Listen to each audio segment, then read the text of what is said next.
Mariing itinanggi ni retired Lieutenant General Jonel Estomo ang pagkakasangkot sa mga nawawalang sabungero.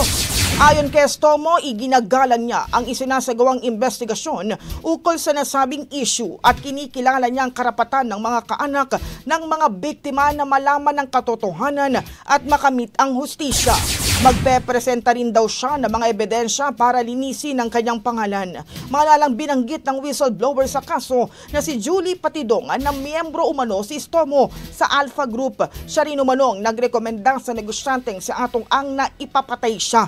Kaugnay nito, inihahanda na rin daw ng kanyang mga abogado ang kaukulang kaso laban kay Patidongan dahil saan niya'y malisyosong paninira at walang basihang akusasyon laban sa kanya. Ang bahaging ito ay hatid sa atin ng Mom's Love ES1 Capsule. Simulang tuparin ang pangarap ng iyong anak. And starting now,